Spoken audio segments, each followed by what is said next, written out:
Hello, listeners, and welcome back to another episode of the No Nay Never podcast. This week, it's the preview show, and we are looking ahead to Friday night's fixture at home to Sheffield Wednesday, which promises to be an absolute cracker. Statman Dave is joining us with all of the stats and facts that you need ahead of this fixture, and we have a very special Sheffield Wednesday fan guest. So, listeners, buckle up. Let's go.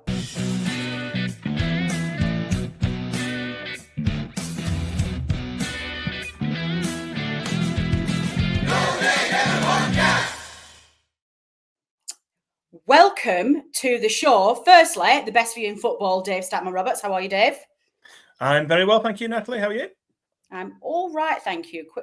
Very fast turnaround these shows. And welcome, Matt, from the Wednesday Till I Die podcast, who is our very special guest. Matt, welcome to the No Nay Never family, sir. It's lovely to have you. How are you? Nice to see you guys. Really looking forward to the previewing this evening. Yeah, it's going to be a really good game. Just want to introduce yourself to our listeners before we get going, just so that we can get to know you.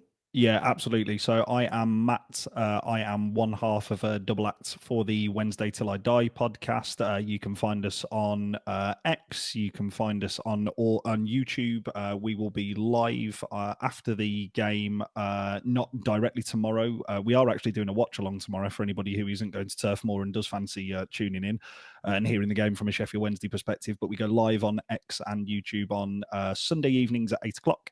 And then we are on all of your regular podcast providers from first thing Monday morning. Lovely. Look at that, Dave. They're professionals. Very organised. Very organised. It's been the USP of the No Nay Never podcast since about 2009, Matt, that is just utter chaos. It's charming. It's local charm. That's what it say. We're not that sophisticated, I've got to say. We've had all sorts over the years. We've had the famous dog chasing incident. We've had babies on the show. It's just been crazy. Technical issues. And our listeners now are just like, whatever, just let's take it as it comes. Anyway, on with the show. Championship, Friday night. I don't know if you're having the same problem, Matt, but I can't remember the last time Burnley were playing or how regularly we're playing at 3 o'clock on a Saturday. It's genuinely ridiculous. Yeah, to be fair, Natalie, it's been a very mixed season. I think this first kind of go round of the championship in regards to those movable kickoff times. I don't think we've been as directly impacted as some. I think Saturday we did actually play commentary at home on Saturday at 3 p.m, which was a novelty. But I think that is our 6th game at home of a 3 p.m. kickoff slate over the course of the season, which for somebody who you can probably tell by my accent yourselves and listeners as well that I'm not native to Sheffield. I was going to say, that's a bit more further south, roughly around the middle of the country. Yeah, there you go. Yeah. Thank you very much for holding off on it. But yeah, it's a Midlands accent. Hang on a minute. Yeah, every game aside from West Bromwich Albion is an away game for me. So yeah, it's made getting to Hillsborough like the following week on Friday we're on Sky again because Sky haven't had enough punishment of us.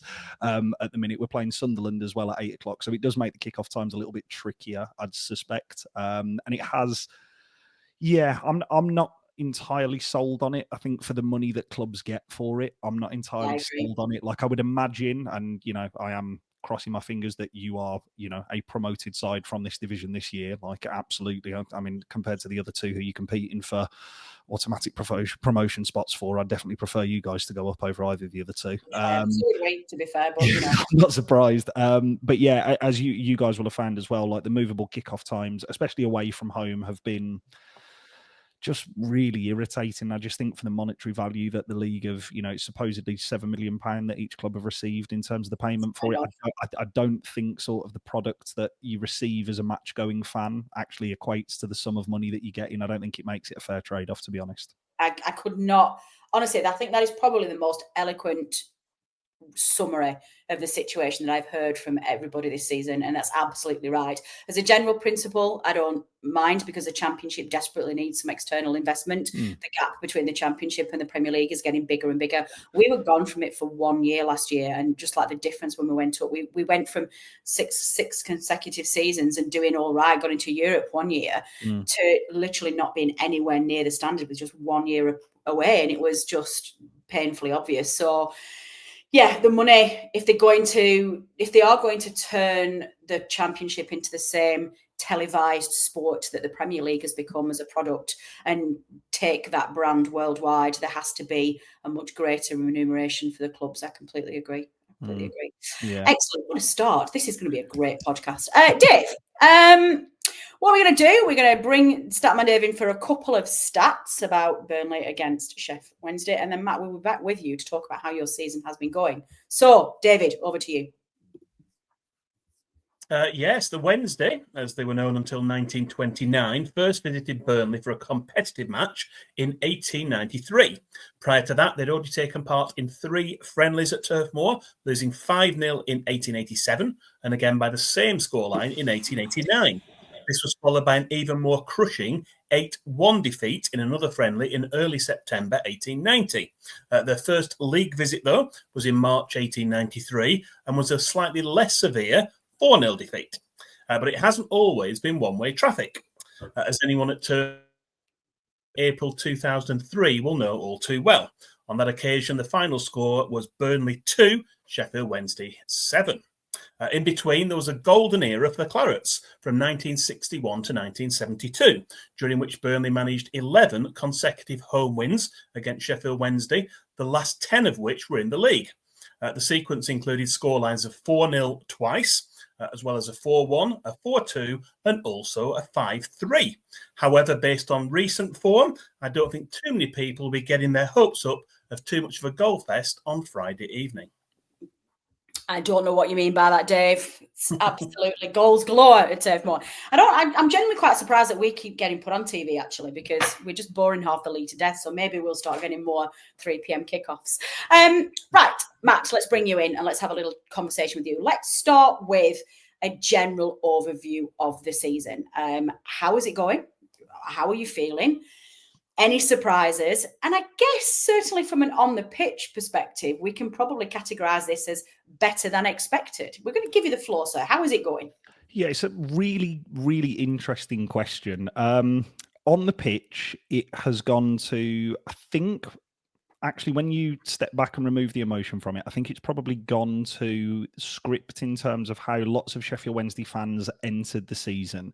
I think it is also important to kind of caveat all of this with, this is a side that has been outside of the Premier League for 20, coming on 26 years now, who still, majority of the fan base still believe they are a Premier League club. Now, whether that's history past or whatever, I think there's still a large portion of people who see Sheffield Wednesday in the fan base definitely as, oh, they're a Premier League club, it's a sleeping giant, it's this, which actually...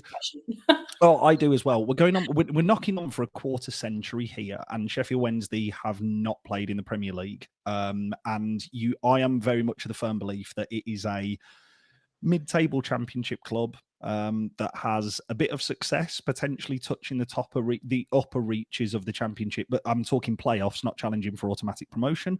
But actually, more often than not, is skirting and avoiding relegation. The fact that we're away from that this season is a huge positive. We are, I think, only a handful of points away from safety now, which is obviously the first benchmark that everybody looked for at the start of the season. But most Sheffield Wednesday fans had us down for a mid-table finish at the start of the season. That's good. I like the positivity. Yeah, and I think that was down to, I think, probably getting a little bit carried away, because I will come on to the ownership in a little bit. I think it was a little bit getting carried away of the fact that, we'd actually signed some players in the summer and we'd actually paid a fee for a player, which was, we're going to come on to the fee itself, but when we're talking kind of like parachute payment money, which I know yourselves have been in receipt of a couple of times, it's just, it's worlds apart. But actually, yeah, the football on the pitch, it was really interesting to hear both you and Dave talking about, it's not necessarily going to be one of the more entertaining games. I would argue with anybody, we are the most entertaining watch in the division at the minute. Not from the fact that we're a great watch in terms of football, from the fact that there is guaranteed goals when Sheffield Wednesday play, and that is both in our nets and also in the opposition's net. So if I can offer a crumb of comfort for those going to Turf Moor on Friday, because I know your home form does not promote goals, no, there's a guarantee we will concede tomorrow night. That's an absolute nailed-on certainty that we will. Why is that? We'll come on to the players in the second half of the thing, but why is that? Why is there such a guarantee of goals? It's just been proven over the course of the season. We don't keep clean sheets. On average of the games that we win, we have to score 2 goals a game to win. If you just look at our sort of our recent close shaves that you might say, in terms of West Bromwich Albion and Coventry. We conceded 2 goals in both of those games. Both of those were late winners, but we still conceded 2 goals. Yeah. Now, we've scored a goal in each of those, but at present, we kind of have to score 2 goals a game to win, because at some point we are going to concede. We went to Swansea in midweek and we lost. I think we won 1-0, obviously, with I think it was 70th odd minute with a Michael Smith winner. Swansea had a disallowed goal in the 93rd minute, which it depends what camera angle you look at it from. It could have been allowed on another day, like with the standard of officiating that we've seen in the Championship this season. Let's go down that rabbit hole. Yeah, but that is our season in kind of like a nutshell, really. It's been very, very entertaining. The reason why we concede so many goals is simply put, I'm trying not to be overly critical here. We have had an ever-changing and constant rotation in the back line, and never good. And we have also had multiple system and shape changes over the course of the season in pursuit of trying to find what best suits Sheffield Wednesday, which smacks to anybody listening as a mid-table team who kind of know their identity. We are better away from home than we are at home. Our home form is poor. Yeah, our home form is poor.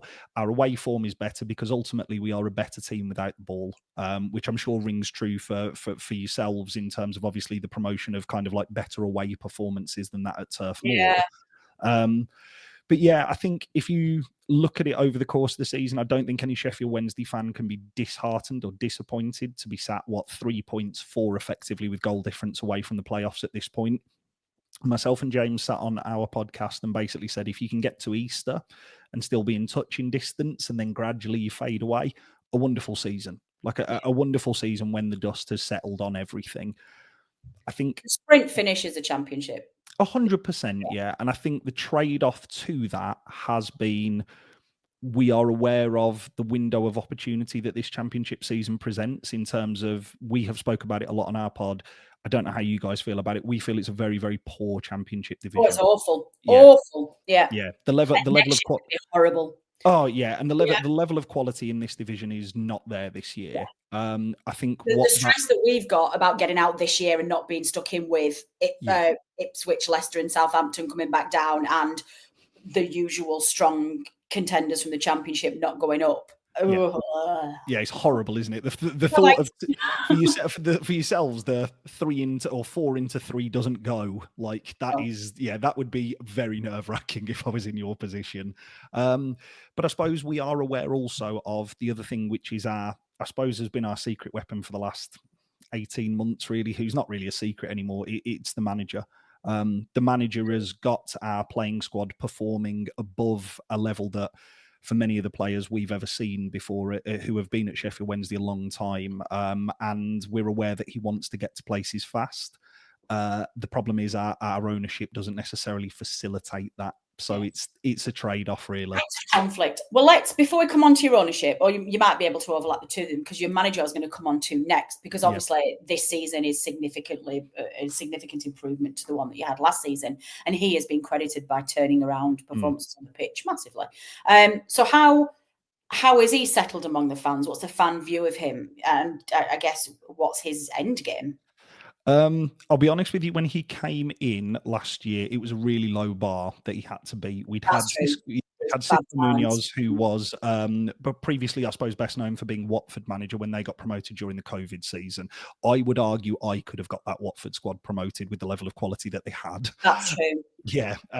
He came in and his first game was Watford away. We actually lost the game 1-0, but every Sheffield Wednesday fan was on board and bought in because we were, I think at the time, 9 points adrift of safety I think it was the start of November, end of October, and we were going nowhere fast. We were going straight back through the trapdoor into League One.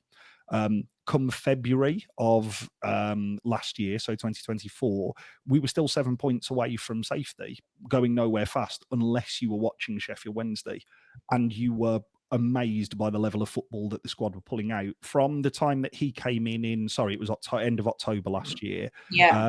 In the 2023 season, from October through until the end of the season, statistically, we would have finished 8th.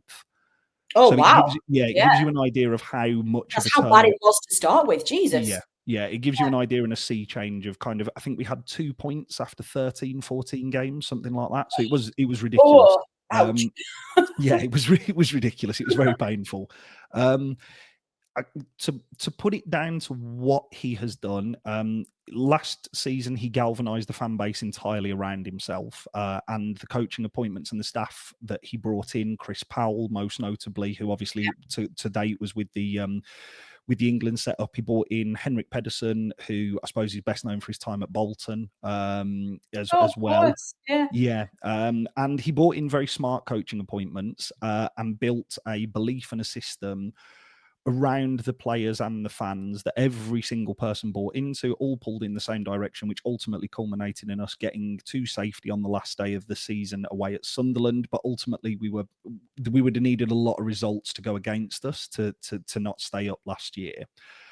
This year, he's built on all of that good work and good favour, and up until, I'd say, the first week of December, every single Sheffield Wednesday fan was fully behind the manager.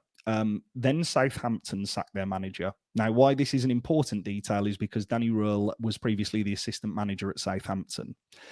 Southampton showed a massive interest in him, huge interest in him because of his pedigree. He's been an assistant manager at Southampton. He was an assistant manager to Hansi Flick for the German national squad. He made his name in football being a data analyst for RB Leipzig. He's a very, very switched on, data-driven manager. Southampton came calling, and from all, I think it's fair to say, from all the reports that we've heard, Danny was very, very keen to explore that opportunity. Our saving grace, our saving grace is we have a 5 million buyout clause for him on his own, and a reported 10 million for his backroom staff as well. Excellent negotiation. Well 100. That is one thing that our chairman has done well. Yeah, the club stood fast on that valuation. And also excellent. Yeah, and basically the manager and the owner both spat the dummy out. The owner felt he'd been betrayed because he takes everything far too personally, and the manager couldn't believe that he hadn't been allowed to go and spread his wings further and test himself at a Premier League level at this early stage in his career. Heaven forbid that you should want to, you should stick with your contract and actually show some loyalty to your employer. I mean, goodness me, what do we expect from football these days? Yeah. So what happened there was then the owner and the manager didn't speak for the end of January for the end of December through into January, up until 2 weeks left of the window. And what the rest of the fans, I suppose, were left feeling was who's to blame for this. Now, we'll come on to him obviously later down the line, but the chairman took the brunt of it. But I think since the kind of everything's calmed down and the dust has settled, I think most Sheffield Wednesday fans are of the opinion that it's a two-way street, really, that effectively the manager spat his dummy out and the chairman was hurt that he wanted to leave. What that has left us is going into the final stages of the window being short in certain squad areas and not effectively recruiting in those squad areas. And it's left us with a really depleted squad going into the run-in. And especially this month where we play yourselves, we play Sunderland, we play Norwich, we play Sheffield United, we play a number of those top teams. I think it's the next 6 fixtures. I think it's only Plymouth that we play that isn't a team who are above us. And it always felt like the wheels were going to come off at some point, because obviously it had been going really, really well. But we're now going into this round of fixtures with, I suppose, a little bit of sour taste in everybody's mouth, and everybody sort of calmed down now because we're like, well, we're set and the manager's not going anywhere. But again, I would imagine for that particular manager in question, Southampton will be back around in the summer for him. I think it was very telling that their manager only signed an 18-month deal. Yeah, of course. They'll be back around for him with parachute payments in the summer, and they'll really test us in terms of that valuation. From what we know, which is very limited as a fan base, there have been broken promises from the chairman towards the manager, and ultimately he's the glue that holds this all together at the minute, because that is how Sheffield Wednesday operates. It's not a strategically well thought out club off the pitch. But imagine if you get in those playoffs, and imagine if you win the playoffs. Not at our expense, by the way. I honestly, Natalie, I don't know what we'd do if we got to the playoffs and ended up winning it. I honestly fear two things would happen. One, like, what we're doing. Honestly, one, Derby's record would be in serious jeopardy. Like, serious jeopardy. The other one that I would worry about is: are we now going to trot out 35 turning 36-year-old Barry Bannon in the Premier League? Yes, you are. The Premier League will love it. That man is a national treasure, and long may he. Honestly, yeah. So it would. Premier League needs him. It would be an absolute fairy tale if we got there, and it would be brilliant because we have done it on basically nothing. We did in 2009 when we went up. We were in exactly the same position. You know, we lost the League Cups semi-final, quarter-final. Was it semi-final? Yeah. Was it? It was semi, wasn't it? Semi-final. Semi, wasn't it? I was thinking, my head was thinking that semis are always at Wembley, but they weren't for the League Cup back then. And yeah, we went on. We did the sprint finish. Finished fifth, Fifth, I think, and just won it. Beat Sheffield United at Wembley, and every Sheffield Wednesday fan thanks you for your service. And it set us up for, and you know, it was not long after the ITV digital collapse, which affected all of the Championship clubs at the time, and it really we've just benefited from those years in the Premier League as a business for a long time, and I think that's what it needs. Football at the moment needs a budget season where you just win a cup final that lasts an entire season to get to the Premier League, and then you can kick off. I would be concerned, though, with a big windfall for the Premier League with what sounds like your owners. Yeah, me too. Rather lax attitude to me too. strategic management. But you know what? We'll worry about that if we get there. We'll have another podcast with you if you get promoted. Yeah. I can't promise to be sober for that one, but yeah, we'll give it a go. I did tell you at the beginning of this show that this is the chaotic podcast. That'll be fine. We'll get. There's been one time, I think there was one time, was it the Premier League season, Dave, where like Dave had to literally sit me down and say, Natalie, you've got to stop doing preview shows drunk because it was Christmas. And it was Christmas. We had all the Christmas fixtures. We had about 3 fixtures a week. I've got quite a serious grown-up job, so I'm out with clients all the time. And it was Christmas. And it's like, I didn't know whether I was coming or going. And I was just halfway back from an event, and I was recording with Dave, and Dave was like, we cannot use that show. You were literally drunk the whole way through. It's like, oh, I'm going to go tomorrow. And our listeners were like, yeah, Natalie, rein it in a bit. I was like, okay, fine. Well, you know what? We haven't done that for a while. Let's have a drunken podcast.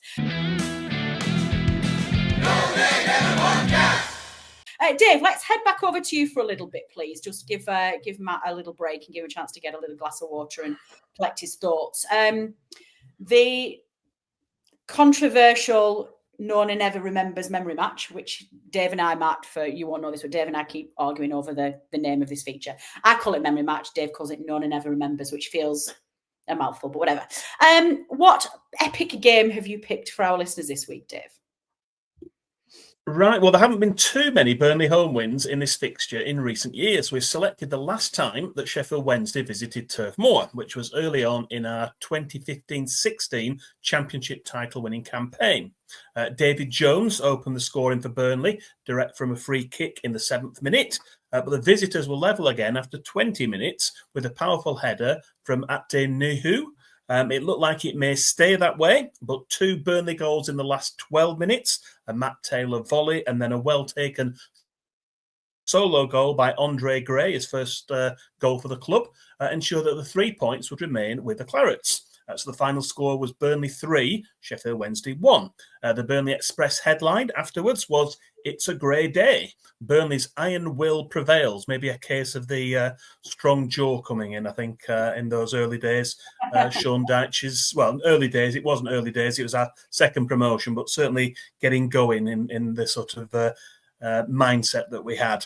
As we said, it was the early stage of what would be a very special season for us, although we could say that about all of our previous 4 campaigns at this level, which have all been special in their own way. They have. I've got to say, one of the things that's annoyed me about our slightly disappointing, not disappointing, that's not the right word I'm thinking of, slight underperformance of what we've done this season is that wouldn't it have been really great to be back-to-back champions in the Championship? I don't think anybody else has done that before. The last 2 seasons we've been in the Championship, we've won it both times. So wouldn't it have just been nice to have got a hat-trick? But there you go. It's not going to happen. Dirty Leeds. Anyway, moving swiftly on before I get myself in bother. We're back to some more stats, please, Dave. Obviously, we've gone through our memory match. Before we bring in part 2 for Matt, you have a couple of stats for us, please. What else have you got up that sleeve of yours? I have indeed. Yeah, Burnley won the first meeting at Turf Moor between the two teams since the year 2000. That was a 1-0 victory in October of that year. We failed to win on any of the next 9 occasions Wednesday visited East Lancashire between 2001 and 2014. Our visitors managed 5 wins and 4 draws during that time, and Burnley's only other home win during the current millennium was the 3-1 win in September 2015 that we've just featured in our No Nay Nevers Remembers section. Finally, from me for now, is a reminder of a curious incident in a match at Turf Moor between the two teams from Boxing Day 2007.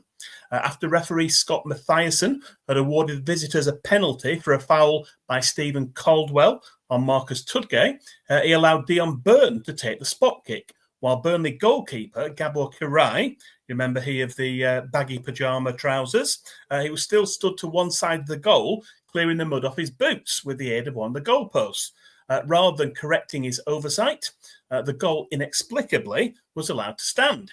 However, far from being too traumatised by the experience, Burnley went straight down the other end and were level within a minute, thanks to an equaliser from Adi Akinbayi, and 1-1 was the way it stayed.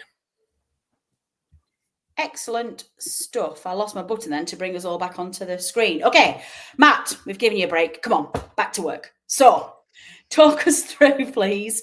What do you expect from your team on Friday? Well, you've touched this a little bit earlier about needing to score 2 goals to get anything out of a game, which is going to be difficult for you considering we've not conceded a goal in 11 and we've conceded 9 in 32 games. So 33 games now, I think. So, yeah, that's... ouch for you. But I guess in general terms, what are you expecting Wednesday's approach to be to the game? And I guess style, intent, what's going to be your strategy? I would imagine we do what has been successful for us over the course of this season, which is give you the ball and say, okay, try and break our shape down. I think when, sorry guys.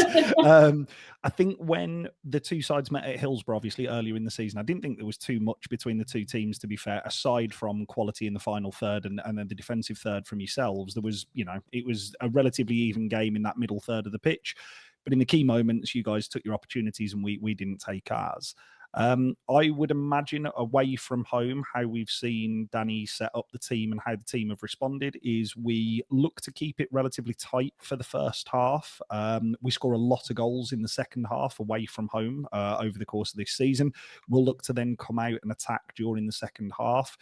I think the downside for ourselves from this particular fixture is just how watertight that defensive unit is for yourselves. And it is looking at our forward options.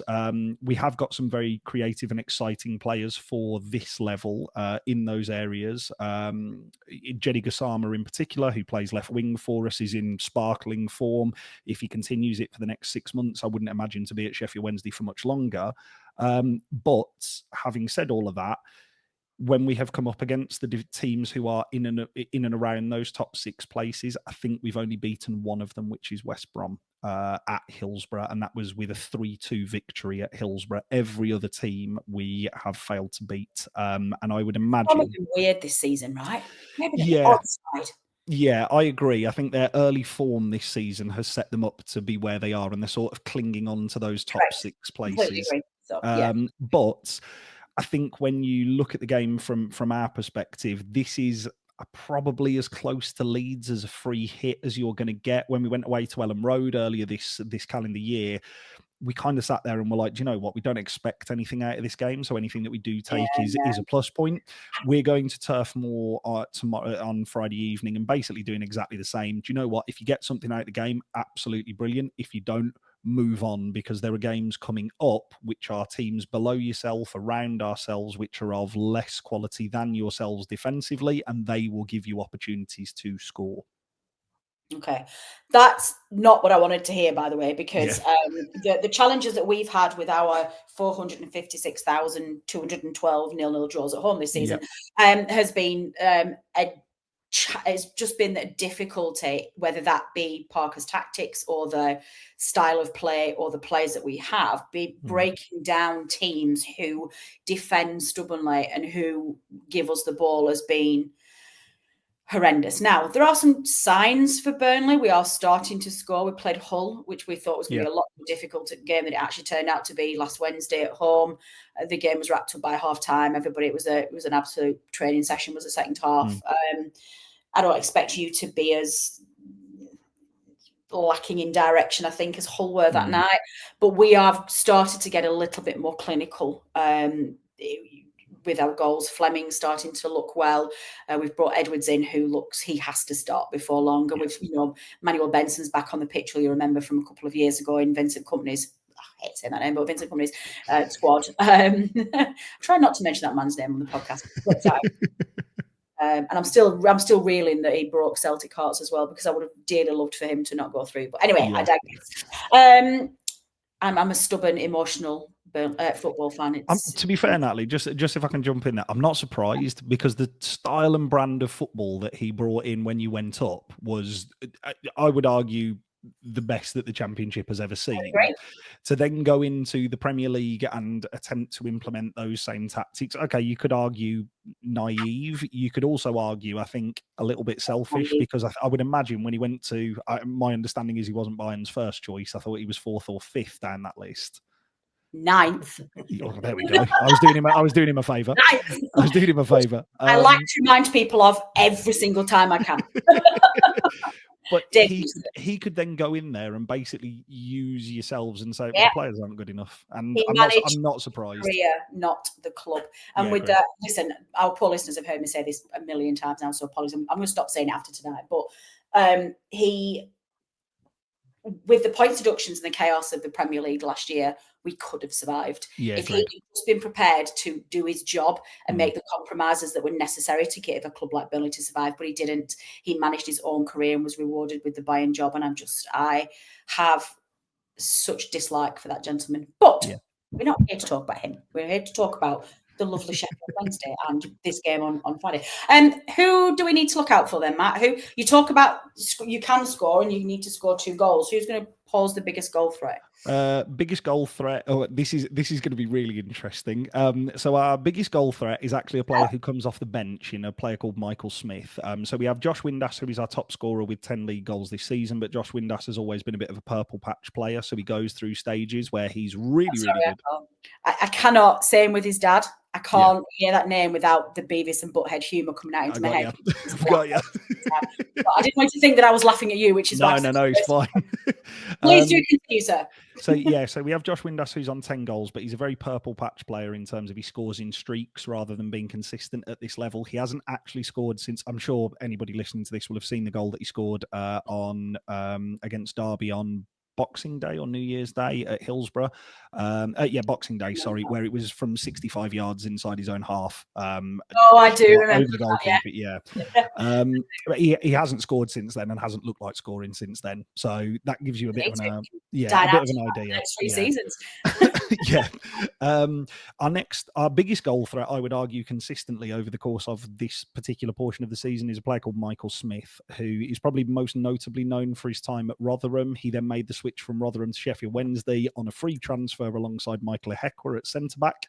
That irked a lot of Rotherham fans because they, for some reason, feel that they have a rivalry with us. It's like, I would, I suppose, put it, Natalie, as they're kind of like that annoying sibling, like that really annoying sort of like stepbrother, because we have a proper rival. Yeah, very well out. There was for a season. Do you remember the season 2014 when it was us, Brighton and Middlesbrough, and it was neck and neck right to the end, and we clinched the title. And it was Aitor Karanka and Sean Dyche got into a spat at one game, and he was just like, and it was like that Middlesbrough. I think we're rivals. We're like, mate, there's about 45 clubs in Lancashire. We're not. Yeah, I was going to say it's a very big pool of clubs in Lancashire. Exactly.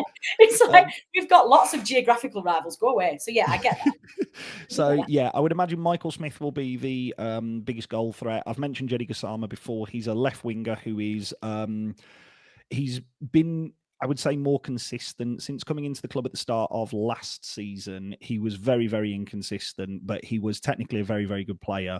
Over the course of the last 6 months, he's really sort of like screwed his head on, and he's now consistently making right decisions and right choices. And if he continues on this trajectory, he won't be at Sheffield Wednesday for a long time, because we signed him from we signed him from Paris Saint-Germain on a free. There'd been lots of clubs that had looked at him before, Liverpool, Dortmund.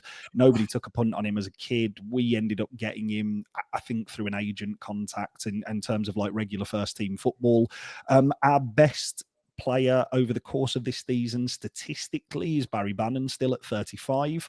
I would argue he has been facilitated to have arguably his best season in a Sheffield Wednesday shirt by the player who plays alongside him, in a player called Shay Charles. Shay Charles is, if you look at the division, he's the third best midfielder in the division.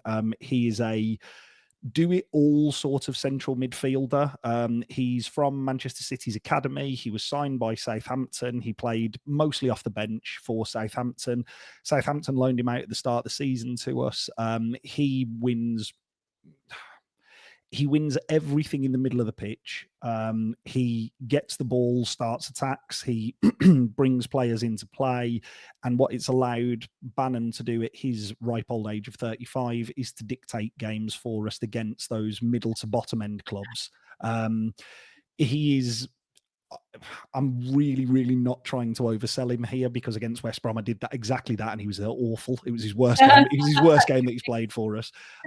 He is a Premier League player in waiting already, and when Southampton's relegation is confirmed, I would be massively surprised if you don't see mid-table to top-end table Premier League clubs come in and take a punt on him. He's 20 years old.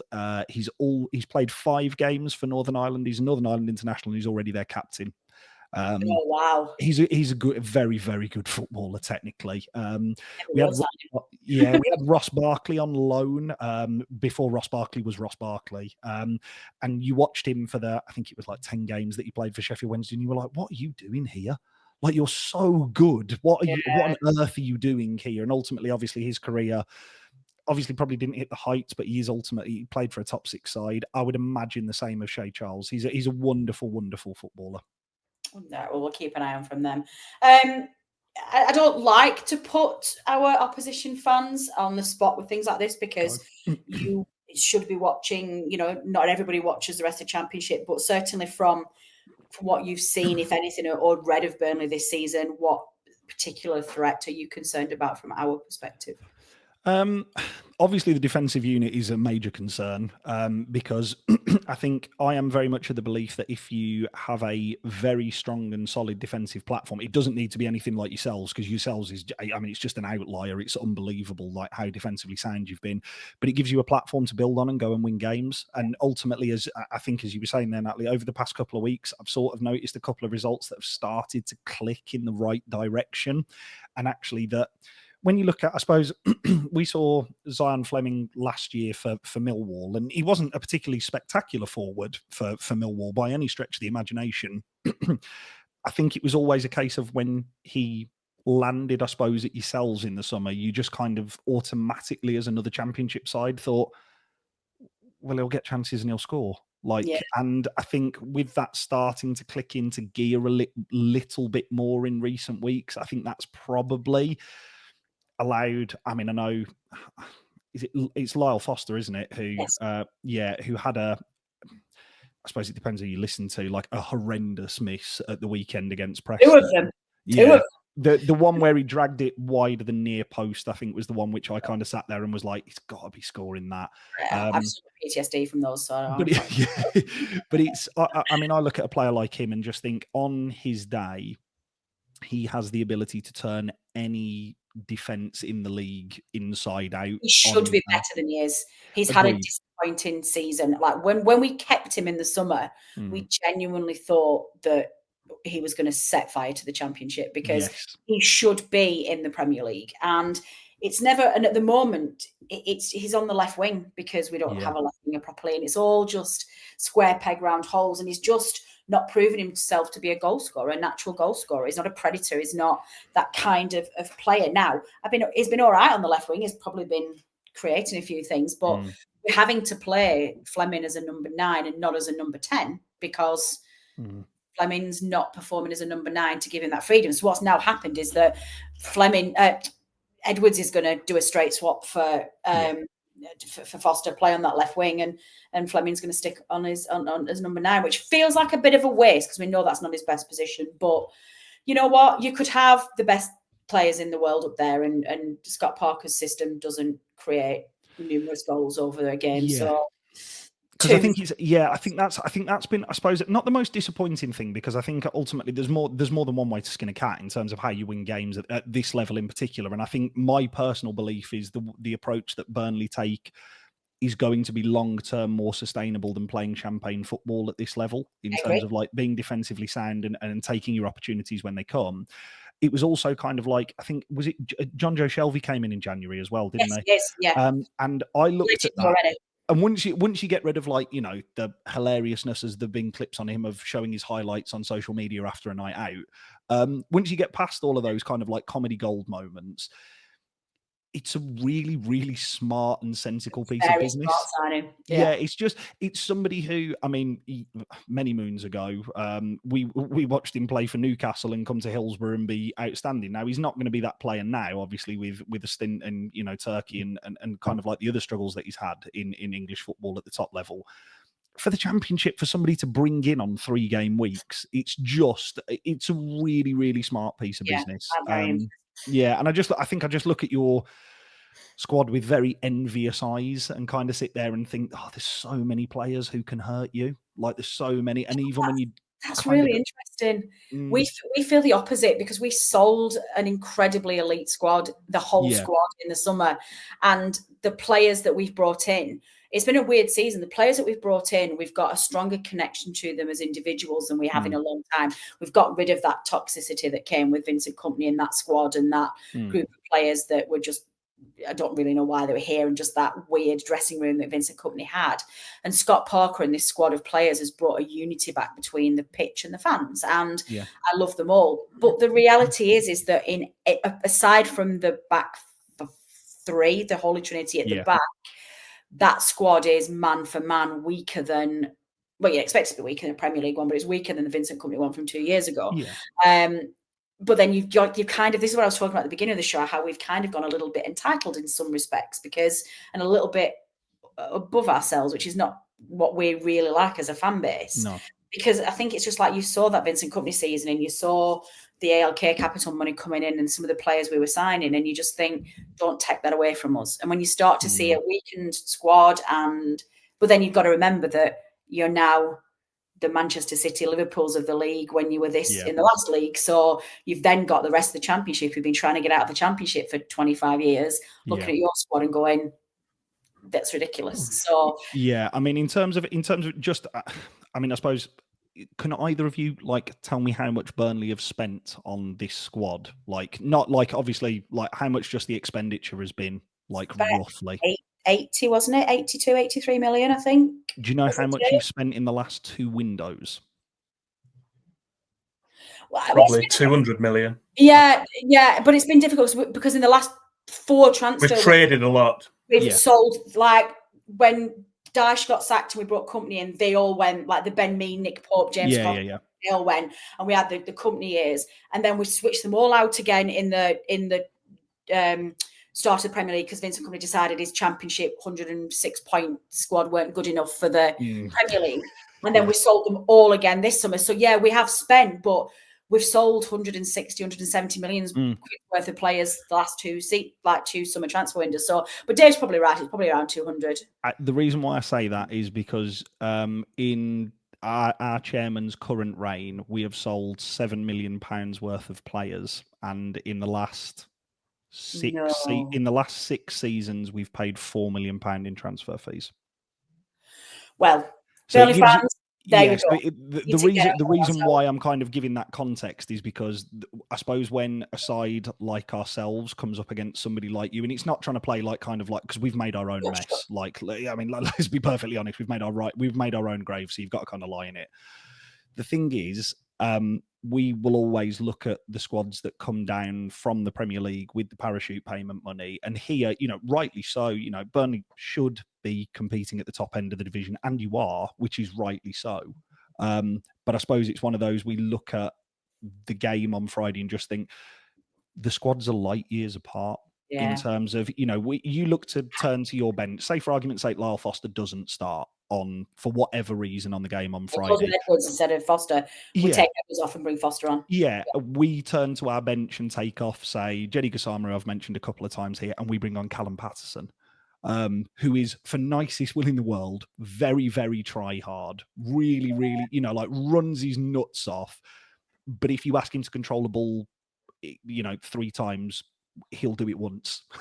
The rest of the time it will go over his foot or go out of play and all the rest of it. And that is, I suppose, when we come back around to right at the start of this, and we were talking about kind of like expectations at the start of the season, I think that's probably why there is a lot of frustration from a Sheffield Wednesday fan perspective, is because we recognise this is a golden opportunity, because the top 4, yourselves, Leeds, unfortunately them down the road, and Sunderland, are set in stone.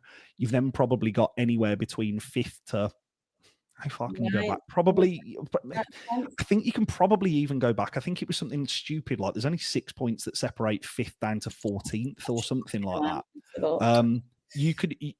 There is a golden opportunity, and everybody who is around us, like Coventry's, like your Norwich. Wow. Yeah, you could go down to 15th. Yeah. There's 6 points between 6th and 15th. Yeah, and that is the main reason why there is so much frustration, because our chairman also held a fans forum at the start of January, which, to give you an idea of how we run fans forums at Sheffield Wednesday, this fans forum ran for 5.5 hours. And it's a monologue from the chairman, and inside the first 20 minutes he's undermined the manager, criticised the fans, spoke about what he doesn't know, what he's doing well, and also openly made this statement, which he says, "I have money." Now, to give you an idea of how little money is swilling around Sheffield Wednesday, I think it's 3 of our last 4 tax bills that are due in October have gone unpaid and are late payments. Oh, God. So to state to people that you have money and you're available to spend, that's fine. But then when you come into January and your only 2 actual January signings are Stuart Armstrong, who is a good player, but he's 32 and he was playing at Vancouver Whitecaps, and also Ibrahim Sissoko, who was a winger who was very good for Plymouth, but he's also a loan signing that you're then bringing in, and you're not doing, you guys mentioned that player trading. That is a totally alien concept to Sheffield Wednesday Football Club at this point in time, and has been since this chairman came in, because, I mean, Barry Bannon is a prime example. Once we sign them, they are ours to hold, to keep forevermore, and we'll run them into the ground, or until their contract runs out and they leave on a free. No, we're the opposite. We get told not to fall in love with any players because they'll last 1 season. It's like, don't fall in love with them. This is outstanding. I could genuinely talk. We're going to have to wrap this up at some point, because I've talked to you all evening. This is fascinating stuff. Dave, can we give him another break, please? And let's get back to some final stats of the evening, please. What are the quick results overview? There have been exactly 50 previous competitive matches between Burnley and Sheffield Wednesday at Turf Moor, and the Clarets' overall home record stands at played 50, won 29, drawn 9 and lost 12. Burnley has scored 110 goals and conceded 61. Excellent stuff, and long may that continue. Well, listeners, you know by now that our very own stat man, Dave Robets, has a pretty comprehensive and pretty spectacular database of all your Claret stats. If you have not already checked it out, those of you who are watching this on our YouTube channel, there is a graphic on the screen that you can click that QR code and get over there. But Dave, for the benefit of our audio listeners through our podcast channels, how do they get hold of your stats page, please? I've got a handy short link. It is bit.ly/ and then all in uppercase, Burnley Stats QL. Excellent stuff. I say this every week, Matt, but I'm very, very fond of the precision with which statisticians talk. It's very excellent. 100%. I noticed how Dave skirted over one of my favourite away games, which was Sheffield Wednesday 4, Burnley 2, with Leon Clark and Marcus Tudgay. I thought I've got to get it in because it's unlikely I'm going to be talking about a win this week. It's fine. Don't worry. Listen, we are very friendly and we're very welcoming and we love speaking to our opposition fans, but we also have a fan base that would, if we start putting in defeats in there, they'll very much tell us. Fuming. Yeah, we will. Dave, do we have the referee details yet? I dread this feature every week. It's like, which clown have we got refereeing us this Friday? Come on, who is it? Burnley had managed to win all of the first 5 matches that Staffordshire-based official Stephen Martin took charge of between 2014 and 2022. That sequence was broken earlier this season when we lost 1-0 to Sunderland at the Stadium of Light back in August. There have been some dirty, rotten scoundrels in his past matches. 3 opposition players have been shown red cards. They were Anthony Kay of Milton Keynes in 2016, Joel Perreault of Swansea City in 2022, and Dan Neil of Sunderland in the most recent Burnley game he's taken charge of. On Friday, his other 3 amigos will be assistant referees Mark Dwyer and Carl Fitz-Jackson, with Lewis Smith as the 4th official. Coincidentally, Stephen Martin has taken charge of a match between these 2 teams in the past, namely the 3-1 Burnley win at Turf Moor from September 2015 that we mentioned earlier. What reference am I missing here in this? What's the little sneaky things going there? There was somebody in that script. I'm like, I was frantically looking at my script for something I've missed. What on earth, Dave? It's called Steve Martin. So Steve Martin is a famous comedian and actor in films such as Dirty Rotten Scoundrels. I was going to throw another one in. I didn't do in the end, but for your benefit, since you've picked up on it, I was going to say whether you're travelling to the match by plane, train, or automobile, we sincerely hope that he isn't a jerk.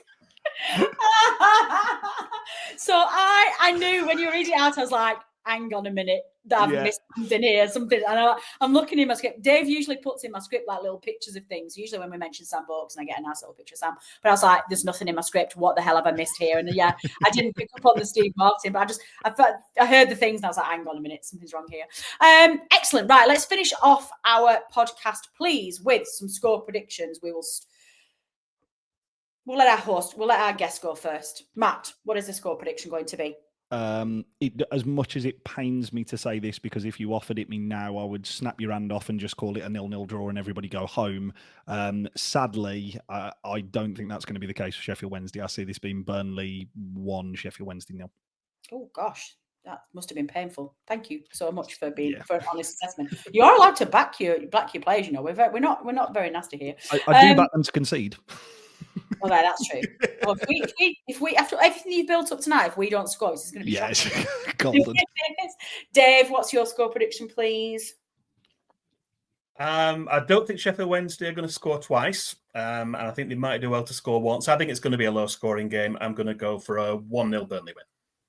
Excellent. I am going to go. I think it's going to be a very similar game to the whole game. I think we'll have it wrapped up by half time. And I'm going to say it's going to be 2-0 to Burnley. Listeners, you know the drill by now. We want your score predictions, please. Those of you who are watching YouTube, drop your score predictions in the comments below. And while you're at it, hit that subscribe button, turn on notifications so you never miss an episode of your favourite, obviously, Burnley podcast. Those of you listening via our podcast on the audio version, just contact us on any of the social media channels. Look for the handle None and Ever and let us know what your score prediction will be ahead of Friday night. That brings us to the end. What an absolutely cracking preview show. I have enjoyed that thoroughly. Matt, it's been lovely to meet you and we are very, very grateful for your time this evening. A brilliant insight into the world of Sheffield Wednesday. I could literally talk to you for another hour without even taking a breath. So I would love to catch up with you again before the end of the season. And we wish you all the very best. And, hopefully you'll get into those playoffs. And then you never know, this could be the promised land. So thank you so much. I'm looking forward to it. I hope so. Good. Excellent stuff. Dave, thank you again for your kind words. We will be back. We've only got one game next week, right? Is it one game next week? It's a one-game week next week. Yeah, we'll be back next Friday, won't we? Ahead. We've got If we're previewing the Preston Cup game, we will. It's the FA Cup, isn't it, next week? Mm-hmm. Oh, do you want to do a preview of the cup game, Dave? We can if you like. Yeah. Might do. It's going to be a bit of a niggly one after the league game last week. It's going to be a bit of friction. Maybe we'll do it. I'll speak to you next week. Listeners, keep an eye on socials. We might do an FA Cup special. Who knows? But keep your eye out on socials and we'll let you know. The rest of the team will be back on Tuesday with the analysis show, which will hopefully be covering another Clarets home win. And could it be the 12th consecutive clean sheet in the Championship? Thank you to everybody who has made this show possible, and thank you to the listeners for downloading and listening to this episode. Without you, it would not be possible. I've been Natalie Bromley. This has been the No Nay Never podcast. Until next time. The No Nay Never podcast is brought to you in association with the talkSPORT Fan Network. Our host and editor is Natalie Bromley, and the show is produced by Matt Moss. Our resident statistician is Dave Robets, and our FPL expert is Adam Dennett. The Analysis Show team is collectively Tom Whittaker, Rich Steele, George Poole, Charlotte Rigby and Adam Dennett. Our music is provided by George Gaskell, and our newsletter team is headed up by Jamie Smith. If you don't already, you can subscribe to our newsletter by visiting nonaynever.substack.com. Thanks as ever go to our partners talkSPORT. We are proud to be associated with the talkSPORT Fan Network.